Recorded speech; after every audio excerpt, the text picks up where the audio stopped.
Carrière na oti musika fort. Premier orchestre na la Roloba. Na Kenda, na travailler. Ils quartier latin. Na okuta dia ba massa na kati. Ya quartier latin. Alors, Viera Mopazoranga. C'était também manga gut mobe, accompagnateur à Fabregas. On s'est rappelé en 2010. 2010. Yeah.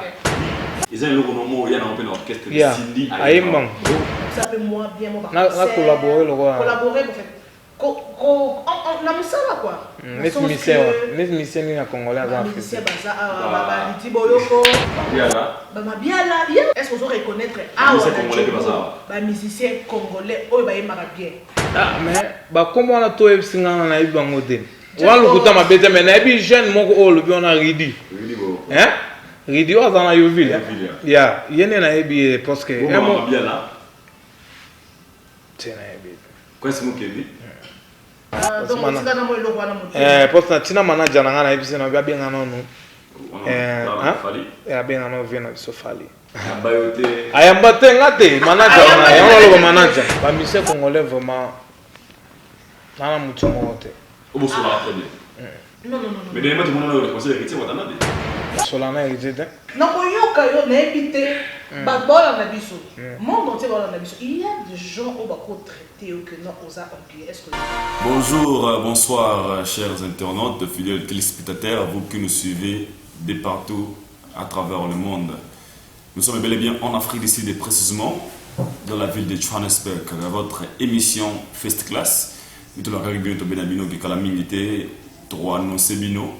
Émission ainsi car bien moment First Class, une émission à laquelle Toya Belabino bateau basé en First Class. Quand on parle de First Class, c'est un mot en anglais, ou c'est bon mot qui est là c'est Liboso. Donc on a bien voulu de commencer cette émission avec l'un des grands, je peux dire l'un des bons artistes musiciens congolais vivant ici en Afrique du Sud. C'est pour moi quelqu'un qui fait aussi la fierté de la musique congolaise ici en Afrique du Sud. Il répond au nom de Jackpot. Je pense que vous allez voir notre invité d'aujourd'hui. Cette émission sera toujours présentée, moi et ma concert Bibi Chembombo Plasma. Avec elle, on va vous montrer des gens au Borana Basango, Bateau Bolingaga, Bateau Namo découvre pété, Bateau Basango la fierté à Congolais, à Congo, à Afrique du Sud. Dans cette émission, tous avons monté à Sarabino, Batongo Bazabanani, Baosalabanini, Basaranini, effectivement, à Afrique du Sud. Sans plus tarder, je passe déjà le micro à ma concert, la personne à laquelle on va animer cette émission de First Class, Bibi Chembombo, qui est déjà à côté de moi, qui je dirais la star. Salut. First Class. Salut, First Class. Number one. Il faut battre ça. Ouais. Et voilà, merci d'être connecté. Voilà, merci beaucoup pour me donner la parole. Un grand merci à vous. Comme moi je le dis souvent, vous informer, c'est mon souci majeur. Voilà, c'est une nouvelle émission, First Class. Donc cela veut dire classe à Liboso, première classe. Yeah. Donc nous sommes là pour recevoir de talentueux, de hommes politiques, de mécènes, donc autres, vraiment, pour défiler.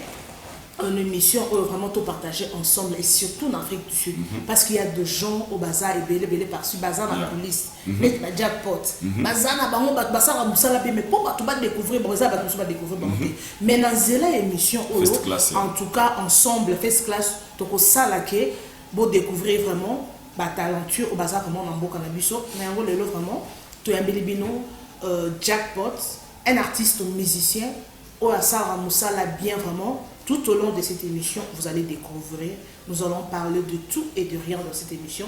Il est déjà là, sur notre plateau. Bonjour Jackpot. Bonjour madame. Bonjour. Pas comme un fouemme. Pas comme un fouemme. D'abord, premièrement, un grand merci de nous avoir mon siège aux Alara en Afrique du Sud. Monsieur Soubaza, on a fait cette émission. Première fois, pour dire la vérité, mon Jackpot. Na plateau ya ngai na Bibi Chembombo ngai ba Jackpot ya zanani asalaka nini pe atoza wapi. Merci vraiment Nina Moni Bino. Ça nous I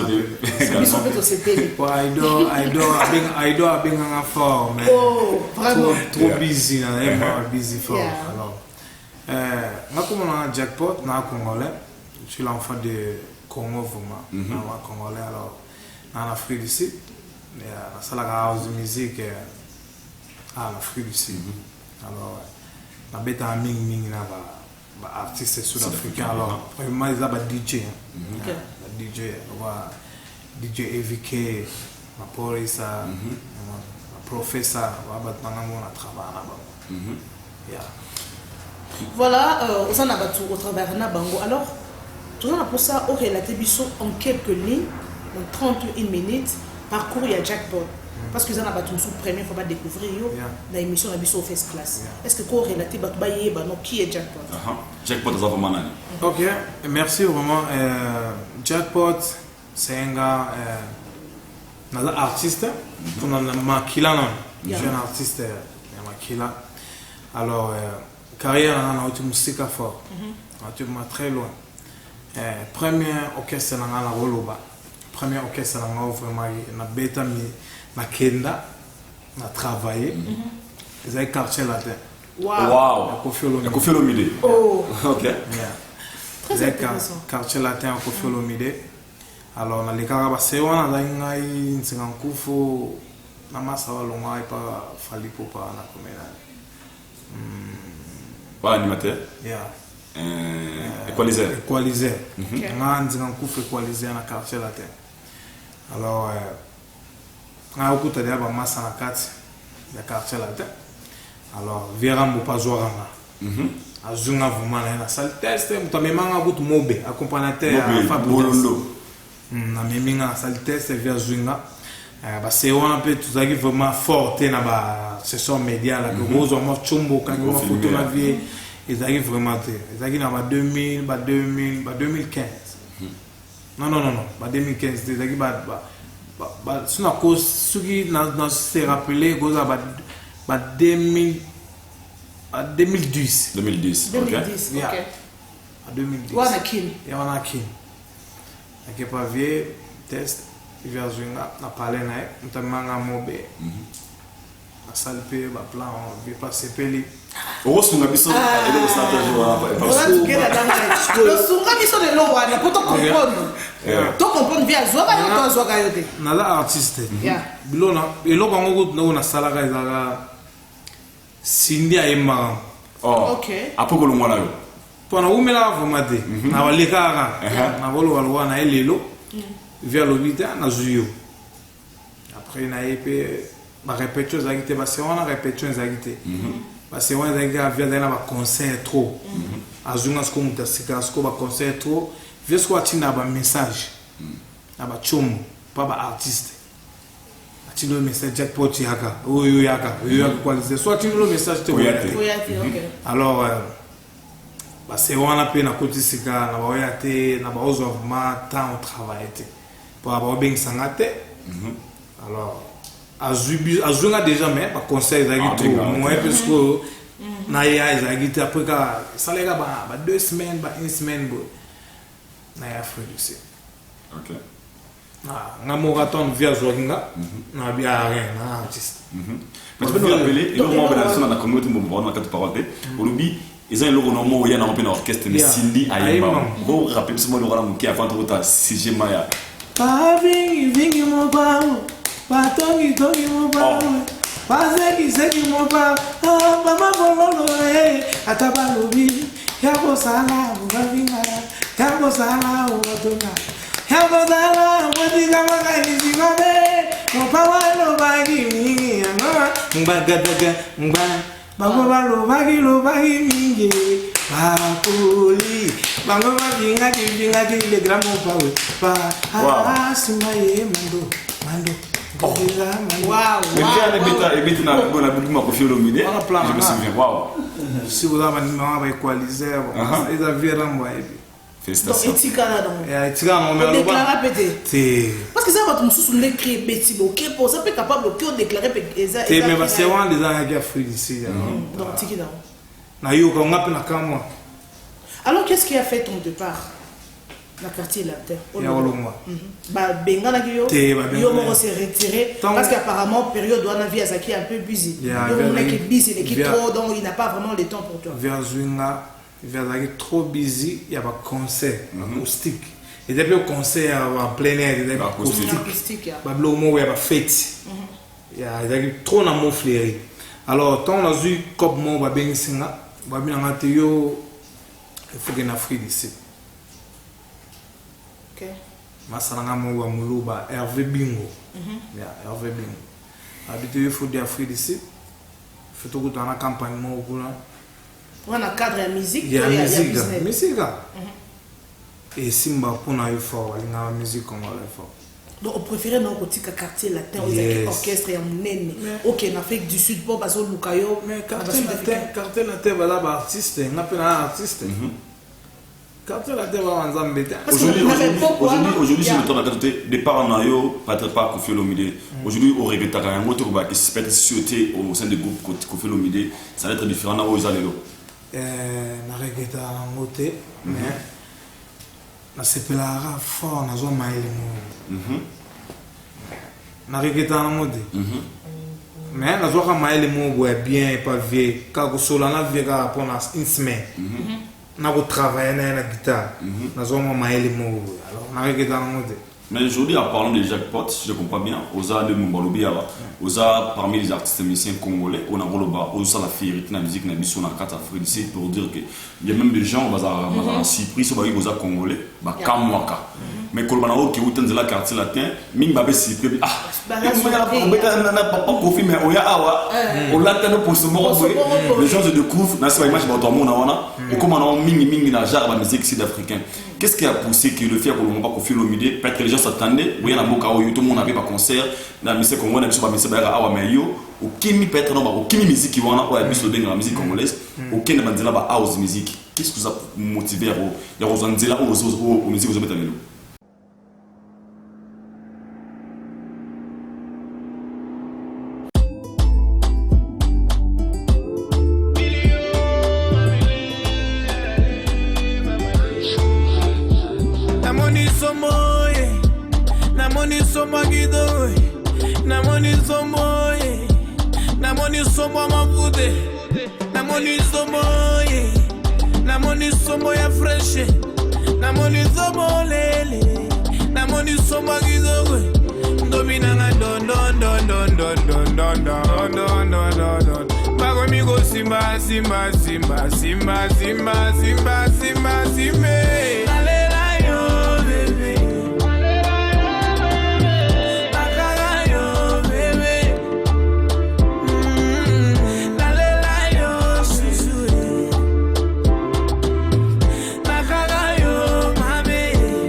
Merci vraiment beaucoup alors. Oui, pour la musique.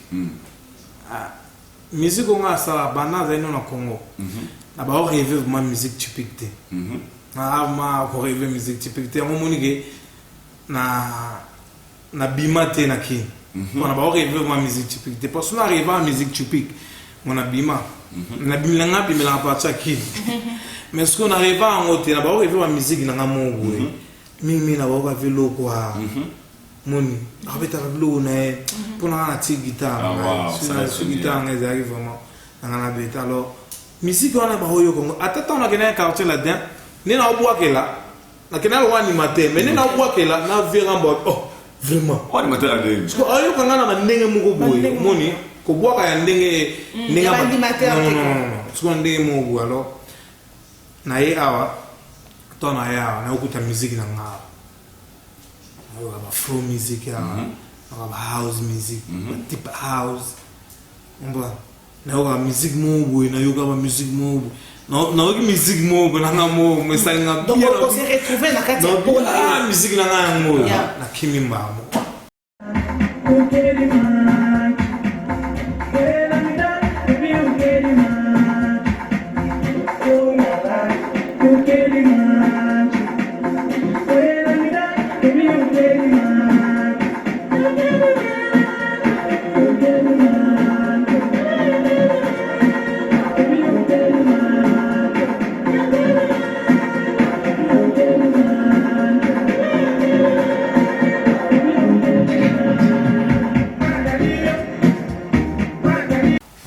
musique nanga on beta musique nanga ama sape ba house music tina sape house music wana premier ndule nanga beta DJ Tira na polo kwani eza province mo Afrique ici premier ndule nanga beta pe house music na sali ba dimension nanga mena ema na lingala mais beta style international mena ema na lingala style wana ba house music mais je suis là pour je congolais il fait dans la cachée yeah, of course.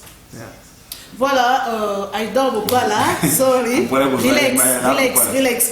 Voilà, jackpot kozoyo eza esengo makasi jackpot. Eza pour ça dans la question, mais dans pour ça question na chevango, on sait la biso ba genre ya musique au lobby quand tu chantes, tu te retrouves dans ta peau. Donc on sentit qu'il y a jackpot.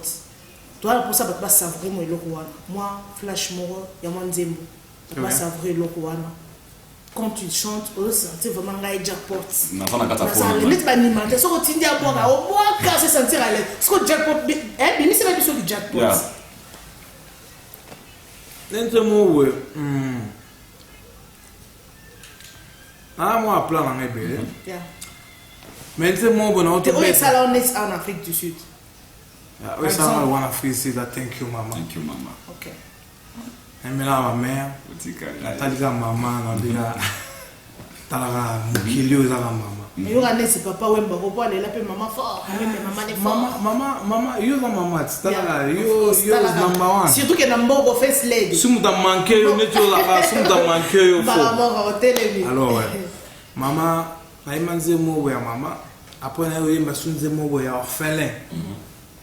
Na raisonner que nzema maman j'espère que ba tout ba otalanga ba bien beaucoup la yebi les gars la channel ko MTV Transafrica ba Congo ba Transkitoko et les kaka il y a des gens qui nous appellent ya alors ce que on a yembi orphelin on a beton coming des obima na ça na ngo ba clip coming after lockdown and then ils ont des mots retouchant fort OK ya retouchant fort eza ba style nanga na peut-être na oui mon ouais y'a moi toi ça ça l'onga sec beaucoup aux artistes faut sentir on est na guitare peut toi prochainement eza na emela ba orphelin na tant na tambola na kara na moi ba mata mo ça na passe fort moi ba jeune moi ke ba senga ba mbongo ce qu'on attend là na calculer na parce que ba to ba na ba para bi ma pa aux orphelins ya je orphelin du père père na kufa alors moi douleur wana et ça na mo passe et ça moi lo munemba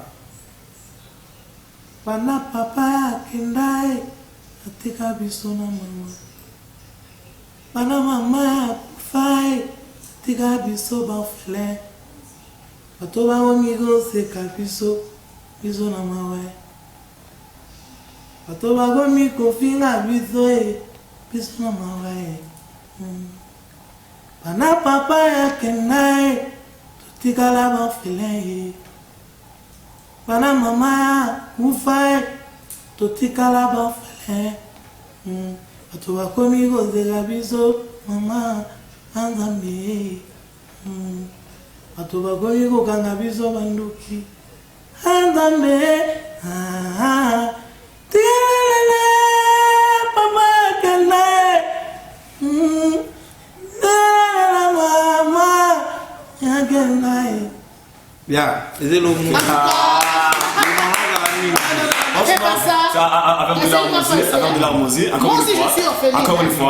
encore une fois, c'est un message à tous les orphelins et à toutes les orphelines, partout où vous êtes.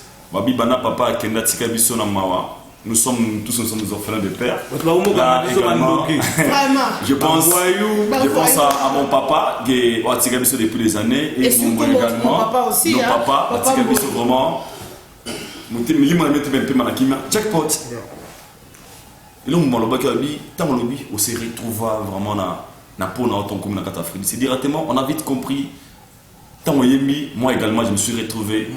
On a senti que les Japonais mais tant que Congolais aussi, il y a une chose que les gens remarquent sur vous, sur toi, pardon pour ce que tu as fait sur vous. Babi, Jackpot, c'est un temps entier. On les a chaîne ou amine tout le monde, Chanel ou SBC à Moka Oyo. Mais d'autre part, à toi, Banadingala, osa ou possible à Congolais musique na yomingi. Mon ami, c'est ce que vous continuez de faire. Babi, ouais, Congolais, mais bah, on sentir apparemment. Au Lingi Nzera Congolais Azalate. Qu'est-ce qui fait que, à ta que tu te retrouves dans la musique, non, mais les gens, c'est sans seulement qu'ils sont Congolais dans Lingala. Mais, la ministère major a ébélé, il faut qu'on ait la question directement. On a vu des héritiers Watanabe ici, des Kofi Olomide, des Fali pour pas venir jouer ici. Mais j'ai que pour toi, Congolais, aussi la fierté dans l'Afrique ici, mais tout le monde peut être dans le concert, on peut être associé dans ensemble. Qu'est-ce qu'il faut? Quand il Jackpot ou bien baza ko contacter ndioté na bande ko na wo beta musique lokola yo bande ko congolais. Vraiment merci pour la question. Nena sur la musique na sala typique de na sala musique na mo house music. Vous avez congolais mon frère. Na congolais. Alors ba vient la biso ba congolais pour na yebi bango te. Alors bango ton ba sala na bango ya la musicien, il y a. Alors, si vous contactez, mais moi pour ça l'effort, on a été au contacter bango tous ceux qui m'a béni on est s'il fallait aller béni au Jackpot ou accompagner aux allois maison et m'a pété. Mais ceux qui m'a béni va contacter dans la salle, non aux amis mais yo monde vous allez pas contacter. Yes. Mais quelque part pour moi on monte que ça ok. C'est ça ok. Mais oui. Aux en Afrique ici. Yeah. Ok. Nada manager nga.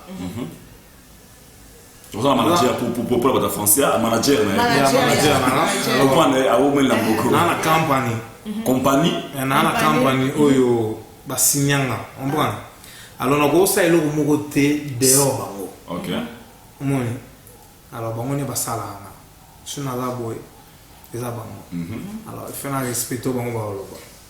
Bah singa ba jamais ba web sanga te ko kende te ba sanga bongo te mais suki toyo kili ka mongo net na beta concert héritier na Sankai na beta concert héritier na beta rando premier concert héritier watana j'étais en scène na Sankai na beta na beta na kenanga mon alors na beta na ke alors nga sala nga musique mususu alors musique ba typique na sala ngote alors pour la zala isika bato typique bazali za difficile parce que musique na sala eza ndenge na alors bango pe baza ndenge na bango alors yesimba te ko kanate mais ça peut arriver aujourd'hui aussi faut tout clair l'autre zana bata mbongo to benga ba prêtre bazé béni na fou ici là to benga ba tout ba kombo ba kaserika pozo kaserika ba ide chombo ba PDG ndira ba manager na yo mais obligé fais pas que chemin manager na parce que compliqué non mais c'est ça non et ça ordre et ça moi respect musique am sans ngai na sala musique na ngai elo sali yango na episode elo sali na musique alors musique est am sans c'est mon boulot je respecte mon boulot alors na ko sala elo moté lo la boy na beta ngo boy ngulu et bien sa carrière na Ok, merci beaucoup Jackpot. Et bien, on sait et bien sa carrière mais et là on dit aussi parce que tous ça les journalistes tous ça juste fréquente à milliers il y a la musique typique, il y a la musique après et tout. Mais ceux qui peuvent contacter aux a dans collaboration dans les musiciens ni à Afrique du Sud ça peut montrer bien parce que milliers congolais peut passer la pro ça peut découvrir le Jackpot. OK. Donc ça peut moi bien moi collaborer en fait. On a mis ça là quoi. Net misé ni na congolais en Afrique. Misé baza ba litiboyoko ba nani on appelle comment Mabiala. Ba Mabiala, il y a des musiciens mais est-ce qu'on reconnaître non qu'il y a des musiciens congolais est-ce qu'on reconnaître ba musiciens congolais ba yemara bien bazali pour on a mis que bazali est-ce que vous reconnaître après c'est des mots qui ah mais bah comment on a tout singa na ibi bangote wala kuta mabete mais na ibi jeune moko o lobi on a ridi ridi wa zana yovile ya yene na ibi parce que te na yebi. Quoi c'est moi qui ai Mais alors il donne un peu na yebi ka pona ke na ba Yoville hein. Te OK na Yoville, ba Yoville te. OK. Yoville. Ya ke na Yoville. Alors na ba enke toi Yoville ba nanga. Tous les gens qui ont vu le jackpot. Merci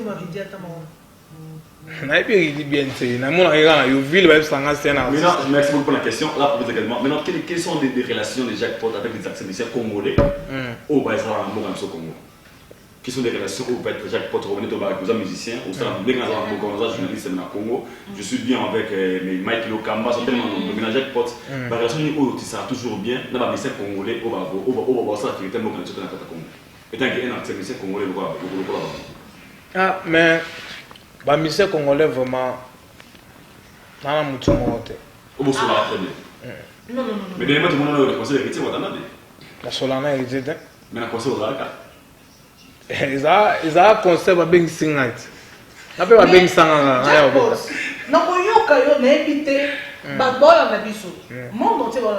a des gens qui vont traiter que non, aux anglais. Est-ce que tu es un musicien, mais comment on reconnaître, en fait, reconnaître c'est trop dur, qu'on a en collaboration. Mais il y a le bibou, il y a un inscrit ma sister. You know what? Il y a au moins le il y a autre chose parce que il y a le binanga, aux gens contact en tant que côté musicien ou à relation. Il y a un binanga en côté. Oui pourquoi? Ils ont un artiste un peu congolais. Pour la mentalité, ils ont trop aimé. Comment ça? Au moins, la vie, il faut bien à tout. Parce que, you know, life, to die, il n'y a rien de spécial.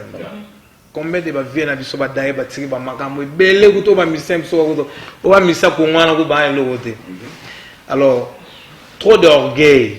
Alors, on a son orgueil, tout le monde a ouvert l'ambogo. Alors, on a comment le voir? Na travailler na sud-africain nazo mentalité na bango pona na koma lelo na za na bango lelo bien beau nazo mentalité na bango alors ce qu'on moni ba congolais ba musicien congolais belé va na mona bango lokola c'est na mona bango lokola ba za vraiment que akolo bandeni ba za vraiment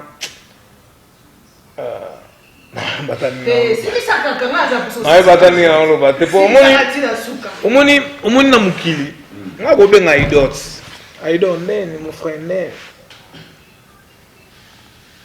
idol pa yambi nabengi yo benene oyambi suicide so yambi muto bi bien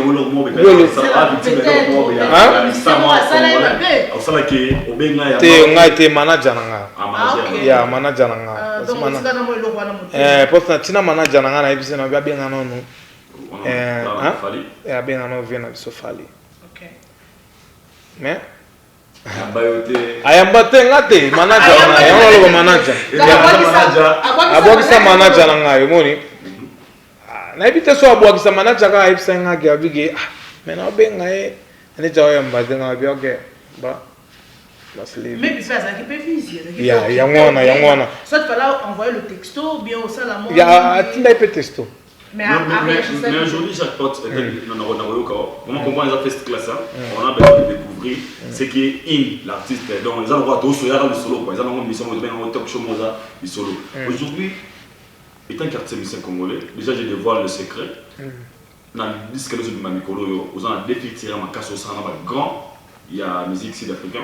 Là, il va jouer avec Professeur, grand de la musique sud-africaine. On a dévoilé le secret, l'émission sur le dérangé PT. Il y a un projet encore qui s'annonce, Jackpot. Si tout va bien, il va collaborer avec Wizkid. Il dévoilé le secret. C'est entre nous, donc on va bien par rapport à la manager, on a la belle jour, on a une réunion, on va dire un projet par rapport à ma fille, on a envisagé. Il y a Wizkid et Professeur, ça déjà, on va travailler dans Wizkid. C'est un projet éviqué. Sud-africain, on va éviquer, on va travailler donc on fait déjà félicitations. Tout le monde, auquel va Nigérien, auquel va Sud-africain, laquelle on a produit ce qui n'est pas facile d'être congolais, on s'en va tirer dans Wizkid, on la route monter. On la monter, donc déjà. Merci pour un cocosa. Est-ce que vous envisagez aussi un jour, Jackpot, sois sincère avec nous, et on sait la fille tirée, qu'on a eu au Congolais, on va la fierté de la musique, on a vu sur les lots, tout le monde là-bas, Robin de Mondibou, gaz mawete héritier watanabe innocent balumé fali coupa pérégola on pense à caper un jour dans mon tour un jour oye mbana bande comment tout dans mon tour nous allons rater là on la musique mo de c'est là pour connaître yeah tout ça là mon frère ma mission soka oya tout ça mais ils a projet alors bah tu fais ba musique ils a raté que na studio yembi non musique ils a projet parce que bon bisa bon et belé na kati ils a te boké na clip mon boko ça la clip mon ya $1000 non donc ils a projet mais alors oser là-bas non pas ça pas contacter yo ou bien contacter ba suis ngai na posta na bango na contacter ba si bango pe ba na posta na ba contacter na posta bango na tete mais au contacter qui mosquite mais c'est ça fait que contacter ba te yango na lobby te pour le moment na travail no na battu nga on a travail oyo baza bien nga toujours se comprendre on se comprend alors babika ken bakendara sika bien alors nga na bien sika na zali alors na nga bien. Ok, merci beaucoup Azana Ebi, c'était la jackpot. Nous allons lentement et sûrement vers la fin de notre émission. Voilà, tout changer notre topic, tout quand on a marambo, ils ont régné sur le rumeur Nicolo, yo après tout clôturer vraiment la jackpot parce qu'on a presque parlé de ce qui est essentiel concernant jackpot. Jackpot tout le belanda nous, na marambo ils ont tambola ba sexta parce que tout le monde ba nékono ba musicien chrétien parce que yo za côté profane ba chrétien tout le monde qui a Moïse Mbie Michel Bakenda sexta et tambola qui partout par là tout le monde bolumbu et puis Milibanda et tout les gens en parlent et surtout que tout le monde appelle les sous ils ont circulé surtout jour oyo pasteur Mukuna Razali pasteur et église ACK to ebibiso nyonso to moni vidéo to moni comment est-ce que m'envoyer et le lot toujours le baboye pasteur Mukuna Azali na prison en tant que musicien je sais pas point de vue dans les causes par rapport ya makambo wana ya sexta pour nga vraiment ala mwana oyo ozolela na landa ngo ya ça na la place fort parce que toi bateau toi na la famille toi na la mère toi na basi alors si ba jeune na ba sala makambo wana ezara nga pour nga na esa ba batika ba sala makambo wana soute eza bien te ko sala on peut ba yeba te ko bimati kasi nga na obite su ba sala omoni suki omoni to so la mutu malamu ma sister ozara mutu malamu je te dis franchement yo apparemment sur look malamu po longi ozo chawana ya mutu mo ndira sala ma bete japo te pourquoi ça mission d'émission te please mais nga ko longi ozo chawana ya mutu sala rata ma bete ça va ouais nga mutu ma bete nga mutu ma bete ah bon rien ok je dis nga mutu ma bete batika kama ça c'est pas bien parce que bala ma maman la mission là comment pas mission comment la maman nani Michel Bakenda ba Moïse Mbie tout le monde peut pasteur Mukuna oza papa ACK ni ebi ni tout temps na tout le monde papa Mukuna c'est ba jeune wana ni Michel Makema Bakenda Michel Makema te Michel Bakenda te na ebi ay ba manze franchement je te dis franchement Moïse bien me voir Moïse Mbie na ebi OK alors ils a bien te batika makambo wana c'est Moïse Mbie ayo kanga attends là open Mukili mon frère Mukili ana rien Mukili dans Zambé et là Moïse Mbie était aussi magina ni Kalamba ils a été Mike Kalamba wa plus Michel Bakenda Mike Kalamba comment mais pas non va jeune ba jeune musicien chrétien ba yembela nzambe zé yes ba musicien mais ils sont des jeunes des jeunes wana batika maman c'est pas normal ils a bien parce que tout là ba maman na éviter so ba maman ba mère maman ba daya déjà on ba sama maman buzoba pour toi ba minute nga jackpot boy maman na nga vandi boy mo na ngai quelle boule, quelle idée, quel raisonnement. Ils ont bien été. Une question de Komelinga, avant de terminer la fin de la mission. Jackpot, dans une émission, pour dire la vérité, il y a plein de Congolais qui vont nous suivre. Pour tout ce qui est dans l'Ingala. Et puis, les gens qui sont en anglais pour la message, les fanatiques, je suis very important for them because they will need also to hear from you as they are star, you know what I mean. So, il y a une question, on en a tout, on a la sincérité.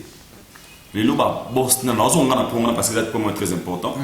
le monde qui n'a pas bien qui va boss na bango boss wana baza bato ba les complexer ba benga ba être ngate ba so sangate centaine de mots bato na biso o ba bato na za en direct na otanga ba combo pour na banga pété il y a des rois Manitou on a champagne na il y a des boss qui michou ba ma campagne bango sécurité il y a des choses mamba il y a des l'intolérant Big Fire il y a des Jimmy Bella qui est Jobu poisson casque serré qui ba na ba club na bango les lots jackpot. S'il y a un message, et tant que moi, je suis tant que Congolais, vous vivez en Afrique, c'est parce que ça veut te dire, déjà, ça parle beaucoup pour nous. Qu'est-ce qu'il y a un message s'il faut adresser?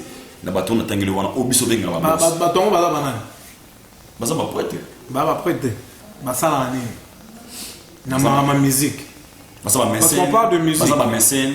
Baza ba campagne, baza na ba boîte, kasi baza na ba boîte na ye. Oh yeah. Baza na ba deux choses baza mécène pas à produire ba faire rigolo là en Docteur Ben baza ba produire. Mais non, yo technicien congolais d'abord. Tu vas avoir un mot par rapport à tout ça. Yo on est seul. Moi ton mot lo bagé ba produire ba musicien mususu, ba produire musicien mususu. Nesinga batwana oyo lobi na otangeli nga bango. Na yebi bango te. Kaseri ko ibete. C'est na ibete na mona na ibete. De chongo. Na mona ibete. Docteur Ben. Na mona ibete. Je peux dire que là. Na mona ibete. Mais vous avez comment te? Ayebi ngate. Ata so tuni ayebi. Yo bata on te voit ibete ndeni. Mais nga na yebi bango te. Na mona bango boete. Na yo kaka ba kombo. OK. Musu to vai nao. Otuna nga. Yo sanga makambo boya. Na mona manitu ya DJ Maporis na mona DJ Maporis na soirée à Manitou ya ndena comprendre ka ni sanga ke Manitou mais na bango te na mona bango te to sola na bango te peut-être pas au côté congolais te mais na linga ngo mandi mais ça peut arriver un jour si vous travaillez ensemble là ba rota ba miser ba là ba manger pour travailler dans ta. C'est ça que moi je te dis non, moi je fais mon boulot mon bras, moi je fais ma job, it's my job. Yo soko ye ou proposer nga to sala mon frère mais nga ko luka o dépend le bagave et d'abord en sa studio non I don't have this time mais il faut ça fait trop dans la musique tu peux quoi pour battre balinga ming ba comment faire interprétation des variétés boyo ba sala yo comment faire yo musique à Chris Brown te wana nga na zolo ba pour la population ba mingi ba toujours la plupart des gens parce qu'on a pensé que non moi concerne net ba mécène toujours par rapport à ba mécène n'est-ce pas ba mécène wana net ba docteur Ben ba casque sereka ba dicho pour ba benza ba peine pour ça pe moi interprétation sur ba benzi on est yeah sur ba benzi nga na wo ya sur ba lobike jackpot wana ayana onu abeta ndole wo ba oleke pa na ngati fe ba le manager nga ba sona manager nga ba signer contrat ba pesi mbongo ba caché les roses en net ba combien le jackpot mais ni na beta mais c'est moro congolais la benzi 30,000 on a showcase ou bien 30,000 one hour une heure mais 30,000 bra is my company is not me is anga ito yo ya osola kuna nga yes OK mais quoi yo kama wate mais so ezanga ite o ma biso na wa so mote ke to solo lingala so ezanga te yo ya ona bi oza sister na yebi osala ba blow no bien atala blow na alors so ya ngona bi de ezanga ite na za innocent za company yo olege pa manager nga o signer contrat bo solé makambo tout manager nga kebo manager akende makambo tout ba sali 30 000 rand de rose à combien de dollars ba 2500 ba 2500 pour la une heure du temps.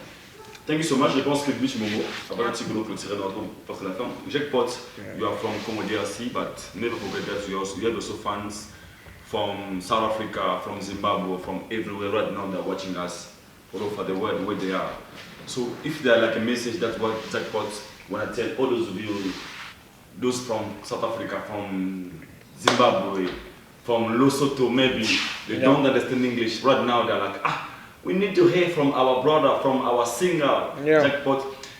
And especially, I want you to say this thing very important. The time que Jackpot, or the better concert, moko to being a house party, a lockdown. Bang on concert, EVK.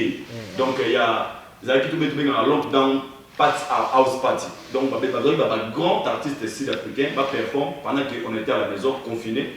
Et Jacques Potin qui est congolais, Azala qui peut pour représenter valablement les Congos. Encore une fois, un grand merci à toi mon frère, merci pour avoir toujours honoré ces drapeaux de la RDC.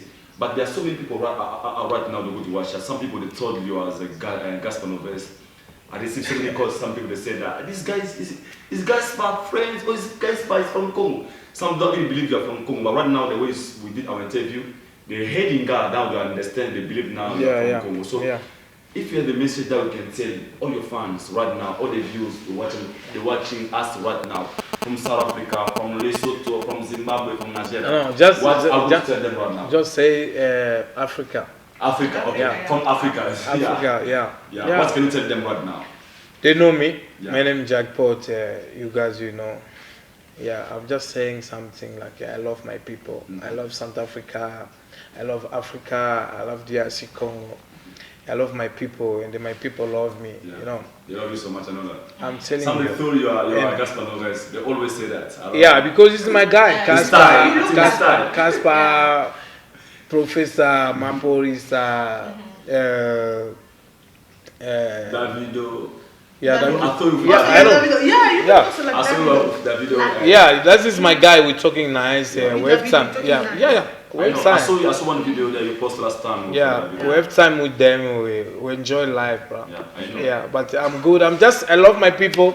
That's the Jackpot for Gamafema and the Jackpot Beachy, bro. And thank you so much, you guys, to take time with me today. Give us your time as well. Yeah, and I don't know what I can say because my people love me. They know it. They love you too. Yeah, they love you. One day also you can have featuring with Davido. Yeah, because for me, I know music. You know, music because I from tell you now. I say music is it's a project. Yeah, it's a project. You must have budget. You must talk. Music is not just you go to studio, you go recording and then you putting in your phone. You say no, I'm an artist. No. Though you playing to your field, you say I'm an artist. No. Music. I think you have a strong manager. Yeah. Very, very strong manager. Ok, merci beaucoup. C'est déjà la fin de notre émission. Alors, avant qu'on se sépare, c'est ça le first class. Ça se passe comme ça avec Aïda Bokwala. C'était là notre invité d'aujourd'hui, Jackpot, un musicien vraiment talentueux, donc qui vit ici en Afrique du Sud. Voilà. Pour tout ça, je mérite que notre nom en question, un musicien au congolais, parce qu'on parle toujours de la musique, mais un musicien au congolais, musicien ni nous, au fond de qui non, on dit on a pas interpréter ou bien, ça y est facilement, et puis on sait la musique en ressources. Fallait pas. Parce que, fallait pas. Mais comme c'est monsieur qui doit rejeter dans le téléphone. Mais on a le ma musique. Biso tolo ba ma musique. Ya rejeter ngate. Ya rejeter ngate parce que nga benga été. On a benga été. Alors rejeter ngate. Te yanga na lobite, fallait pas rejeter ngate na benga été. Parce que manager nga nda benga alors, manager nga sepela ka benga fallait a tout na tout solande. Alors na ipsa manager ndem dana ba stress. Ayo ipsa. Te manager a essayé encore peut-être. On va le voir fallait pas. Yeah. Le molinga. Il fallait pas vendre mon kala. Parce que nzemuni na obulenze mo na ebi izaya azmag ya azmag na lelango fo parce que base wana ponga za mungala ala mama na mbandaka tona dena mbandaka na muni na oyo ka manzembo ebike na mungalo ebake na mungala shile kwate yo muluba biso na biso vane kwate tona daki na mbandaka lo sala fali mana yo kaka c'est na il mbande to sana posa to yo mela una bossa ne banzema ya izando kwa izalo kwa tenga na sala posa yo yemba jack ko échapper la question alabaza bisengo yo kanga mutema elo komyo kinde utikanga na nani sigi mapoza na mutema na ngapo mwana na lukili wali wa ebona ngonga ye. Et ben moi. Ah oui, oui, Wakala, mais c'est un peu.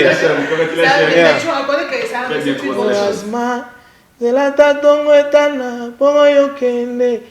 Nazovanga mutu bandoki ba, mute fanzima na ngai. Alizanga pungi atuka, bando tasuke, tandra sasuke, mwana suka liaka nini. Oh, yo.